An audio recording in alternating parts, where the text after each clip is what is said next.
So when the United Arab Emirates left OPEC just over a week and a bit ago, all the emphasis was about oil, about the implication for energy security and the organization itself.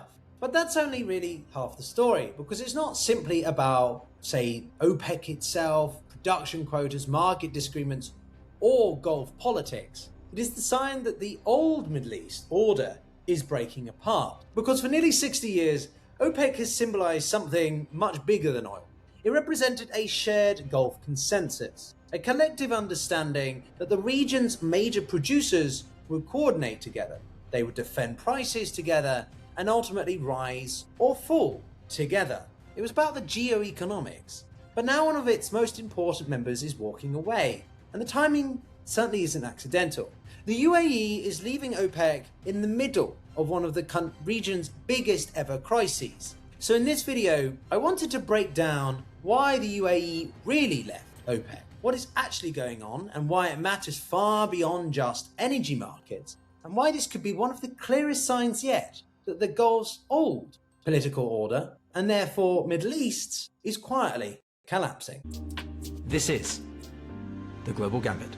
How's it going, everyone? Welcome to the channel. I'm back here with a quick take on something that actually happened a few days ago, and I didn't really comment on much at the time, but having had more time to reflect on it and its significance, I wanted to take a look at what the UAE's departure from OPEC means beyond just oil, because it goes so much further than that.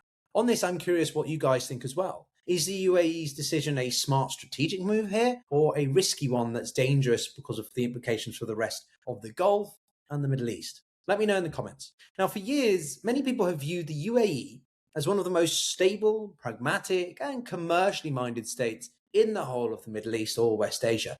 Dubai has become a financial hub. Abu Dhabi has built a sovereign wealth fund worth hundreds of billions, and the country has diversified aggressively into logistics, aviation, tourism, technology, and infrastructure.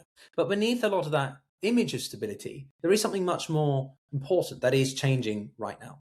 The UAE was slowly outgrowing the very system that had helped make it rich in the first place, because OPEC was always designed for oil-dependent economies. The UAE, though, is actually increasingly not one, and that distinction matters enormously, because you have to understand why this exit matters, and therefore you must understand firstly why the UAE joined OPEC in the first place. When Abu Dhabi first became part of OPEC in the 1960s, the UAE did not even formally exist as a unified country.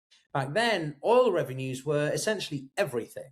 The Gulf monarchies were small, they were vulnerable, and they were heavily dependent on crude exports and lacked leverage individually.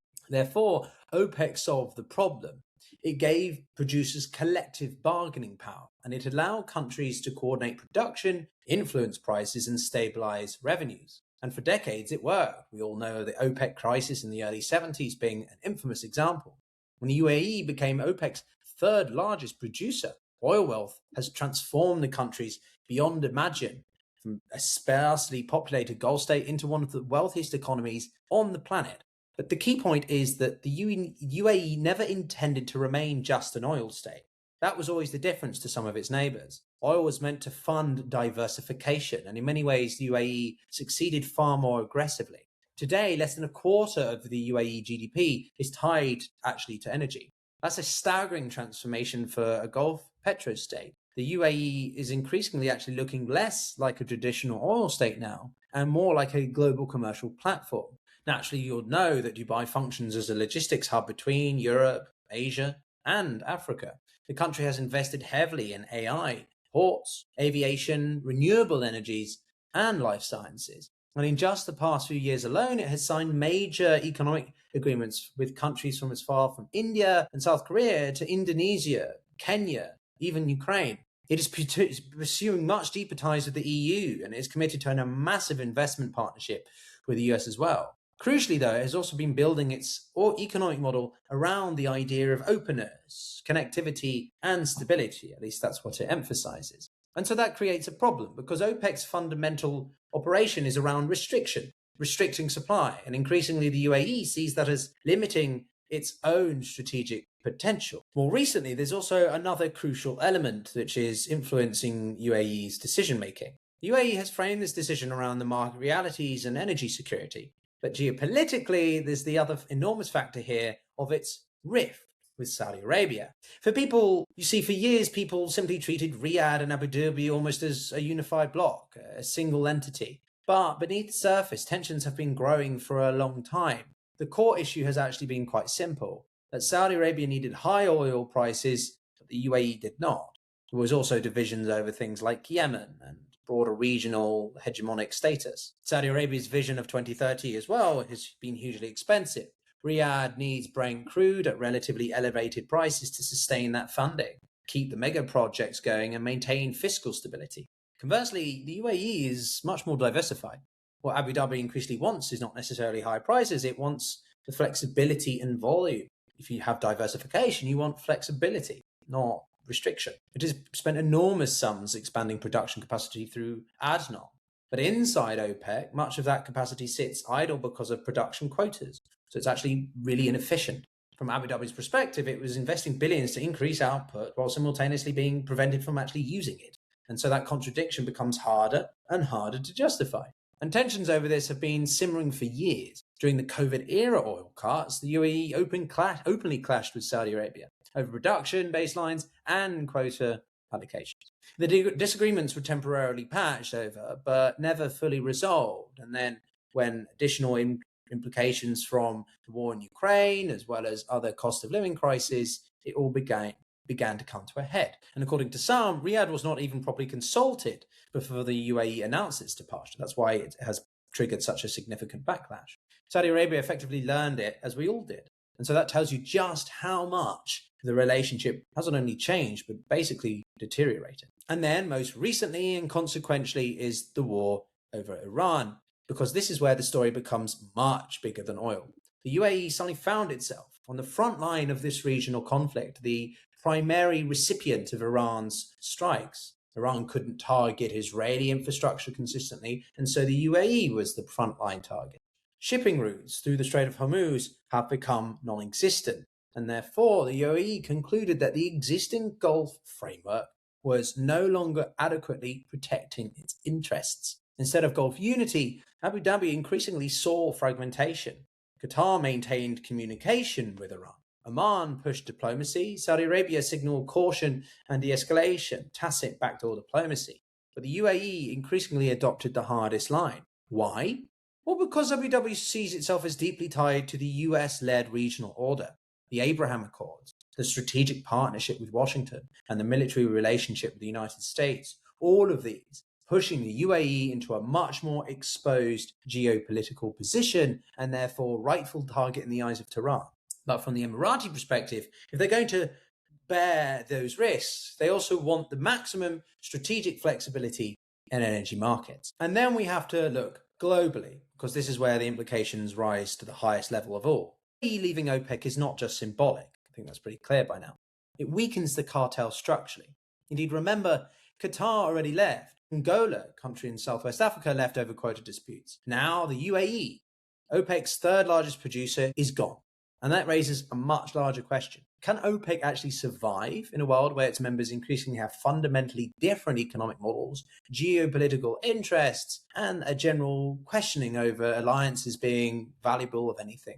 What worked in the 1970s doesn't necessarily work today. It's no longer reflective of the balance of power, not just in the Middle East, but globally. States are pursuing much more individualistic survival strategies. Some lean towards Washington, others hedge with China. Some want higher prices, others want greater production facility. Just look at Russia as well. The fiction of a unified Gulf energy bloc is becoming harder to sustain. And so you've got to work in that layer, specifically the Chinese-American strategic competition. The UAE is playing this sophisticated balancing act between the two. It is deepening ties with Beijing economically. There have been several discussions around a yuan-denominated energy transaction. But this is not necessarily a pivot away from America either. It's an attempt at leverage. The UAE wants Washington to understand that its partnership mustn't be taken for granted. But simultaneously, the US under Trump increasingly wants more oil supply and lower prices. So Emirati interests and American interests temporarily have aligned.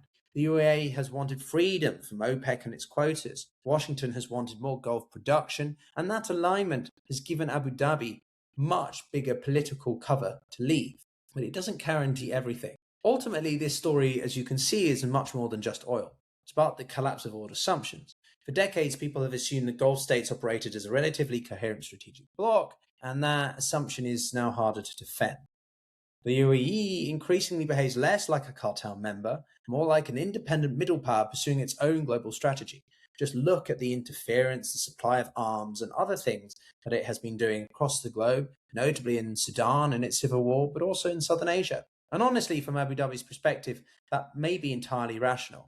The country believes it has outgrown OPEC and that it no longer wants to be subordinate to other collective politics. It has enough political capital to act independently. Of course, there's risk though, because fragmentation creates volatility, and the old Gulf Compact may have been imperfect, but it created predictability. And therefore, the more the region fractures into competing national strategies, coupled with foreign interference or the capacity for all-out conflict, it becomes impossible to tell just how wise a decision that may be. So overall, the UAE leaving OPEC is not just a technical energy market story. It's a geopolitical signal, a geostrategic signal, and that the Saudi Arabians and the Emiratis are diverging significantly. The Middle East is fragmented to new levels, and the broader strategic competition between the two biggest powers is all influencing whether middle powers can go out on their own with their own strategic autonomy. It brings us back to what's been said by other leaders across the world, around Europe, about Canada, about Australia. But UAE seems to think that it has enough capacity to do it on its own.